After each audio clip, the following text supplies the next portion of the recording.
मैं एक long term client के साथ as a freelance video editor काम कर रहा था कुछ अरसे से। लेकिन एट सम पॉइंट मुझे ये चीज़ रियलाइज़ हुई कि उस काम से मैंने जितना सीखना था वो मैंने सीख लिया था। इसलिए मैंने ये फैंटेसी बनाई कि मैं अपने रेट्स इंक्रीज़ करूँगा और निगोशिएट करूँगा क्लाइंट से। लेकिन निगोशिएशन का पार्ट मुझे इतना ख़ास आता नहीं था, सो आई फंबल्ड द क्लाइंट। और बाद में मुझे ये चीज़ रियलाइज़ हुई कि वो सिचुएशन बेहतर तरीके से हैंडल की जा सकती थी अगर मेरे पास कोई निगोशिएशन स्किल्स होते। उस हवाले से मैंने अपनी थोड़ी सी तनकीद की, लेकिन मूव ऑन करने के लिए मैंने क्लाइंट्स को रीच आउट करना शुरू कर दिया। 2 हफ्ते तक कोई क्लाइंट नहीं मिला और वो जो तनकीद थी वो नाउम्मीदी में बदल गई। मुझे अपने स्किल्स पर, अपने एक्सपीरियंस पर, खुद पर कोई यकीन नहीं रहा। लेकिन मैं मुसलसल क्लाइंट्स को आउटरीच करता रहा और 2 हफ्तों बाद मुझे एक क्लाइंट मिल गया। इस कहानी को बताने का मकसद ये है कि ज़िंदगी में ये जो तसलसल या कंसिस्टेंसी चाहिए होती है आगे बढ़ने के लिए, एडिक्शन या नशा किसी भी किस्म का हो, वो ये चीज़ हमसे ले लेता है। और यही सबसे बड़ी वजह है नशे को छोड़ने की। इस वीडियो में हम नशे के बारे में बात करेंगे। साइको एनालिसिस के इल्म को इस्तेमाल करते हुए हम इसकी वजूहात को जानने की कोशिश करेंगे। हम एंजाइटी पर बात करेंगे, जिसको कंट्रोल करने का ये एक मैकेनिज़्म हम डेवलप करते हैं। हम मुआशरे के कायदे कानून, कल्चर पर बात करेंगे कि वो कैसे एडिक्शन को बढ़ावा देते हैं। और आखिर में हम बात करेंगे कि ज़िंदगी में एडिक्शन की अमल दखल को कैसे हम कम कर सकते हैं। नशे की कोई फिज़िकल डिजीज़ की तरह तारीफ़ नहीं है। हम एक सेट ऑफ बिहेवियर देखते हैं, ऑब्ज़र्व करते हैं एक बंदे में और हम ये डेजिग्नेट करते हैं कि ये बंदा एक नशेड़ी है। इसलिए इस वीडियो के बारे से हम मुख्तलिफ़ तरह की एडिक्शंस को, ख्वाह वो सोशल मीडिया की हो, पोर्नोग्राफी की हो या ओपियोइड हो या आइस की एडिक्शन हो, मुख्तलिफ़ तरह की एडिक्शंस को एक स्पेक्ट्रम पर रखने का मतलब ये है कि सारी एडिक्शंस में एक नुकसान कॉमन है और वो ये है कि ज़िंदगी में आगे बढ़ने के लिए जिस कंसिस्टेंसी की ज़रूरत होती है वो चली जाती है।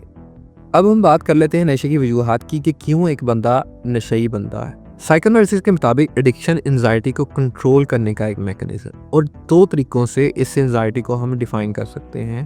पहली डेफिनेशन इस एंजाइटी की हमें एडम फिलिप्स की किताब से मिलती है। वो कहते हैं कि हो सकता है कि हमें ज़िंदगी में मौत की मौजूदगी का डर हो और वही चीज़ हमें बेचैन कर रही हो। उसी बेचैनी को काबू में करने के लिए, कंट्रोल में करने के लिए हम एडिक्शन की तरफ जाएं। दूसरी इस परेशानी की तारीफ हमारे पास लकान के काम से आती है। लकान के मुताबिक पहला जो सोर्स होता है बच्चे के लिए एंजाइटी का, वो माँ की ख्वाहिशात होती है, जो कि फ्लोट कर रही होती हैं, फिक्स नहीं होती और एम्बिग्विटी होती है बच्चे को उनके हवाले से कि वो क्या चाह रही है, क्योंकि एट द सेम टाइम वो बच्चे को भी चाह रही होती है लेकिन वो फेलस को भी चाह रही होती है। Phallus is not literally penis, it could be a symbol for a number of things like routine चाह रही होती है, वो कानून ज़िंदगी में चाह रही होती है, वो कंसिस्टेंसी चाह रही होती है, वो लॉज चाह रही होती है, वो पैटर्नल अथॉरिटी चाह रही होती है, वो अपनी इंजॉयमेंट पर लिमिट चाह रही होती है, वो सेटिस्फेक्शन चाह रही होती है। इसलिए वो ये फेलस बच्चे की दुनिया से बाहर ढूंढने की कोशिश करती है। एडिक्शन इस एंजाइटी को भी कम करने के लिए इस्तेमाल हो सकती है कि दूसरा क्या चाह रहा होता है, what the other wants.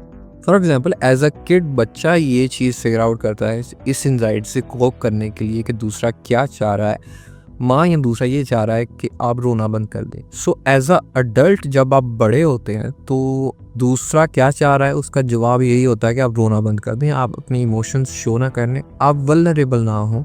So addiction might be solving this for you as an adult. So अपने ट्रॉमा पर, अपनी ज़िंदगी पर, अपने हालात पर रोने की बजाय, वल्नरेबल होने की बजाय, अपने इमोशंस शो करने की बजाय आप निकोटीन पाउचेस ले लेते हैं अपने आप को वीक शो करने की बजाय, क्योंकि दूसरा नहीं चाहता कि आप अपने आप को वीक शो करें।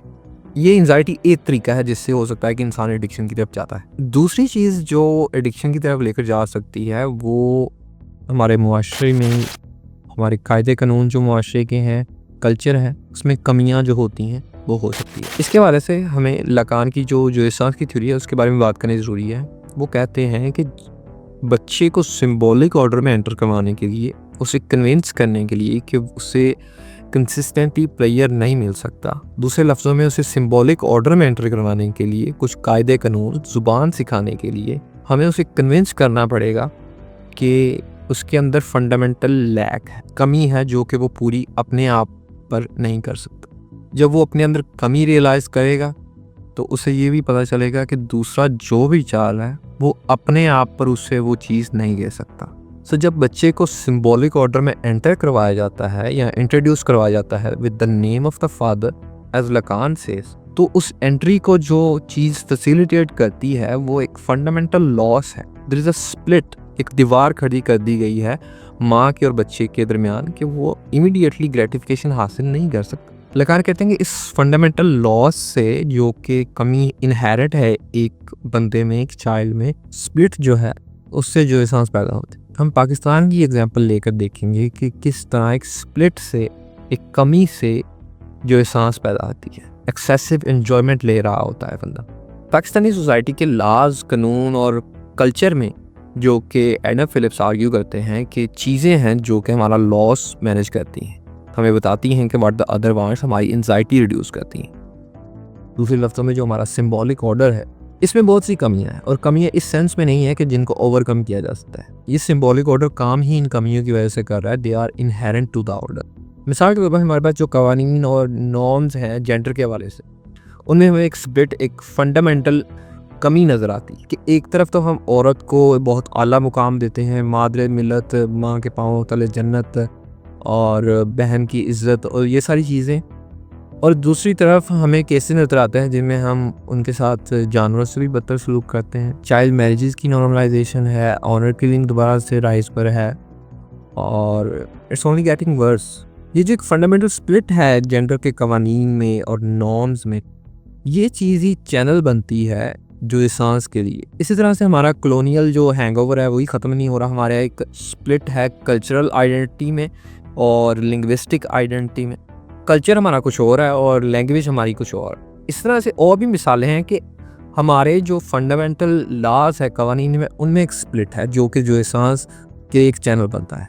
रिलीजियस प्रैक्टिसेस में हमें इस तरह एक स्प्लिट नज़र आता है। रमज़ान का महीना है, अब रमज़ान का मैसेज तो ये है कि नेकियां करो, सादगी और ये चीज़ें सारी फॉलो अप करो, शैतान कैद है, ये चीज़ें सारी मिथ्स हैं।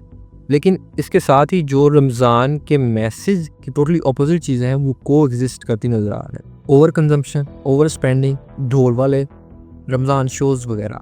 इस तरह से हमारा जो सिंबॉलिक ऑर्डर है उसमें जहाँ भी देख लें हमें कमियाँ नज़र आ रही हैं, और इन कमियों की वजह से जो एहसास प्रोड्यूस हो रही है।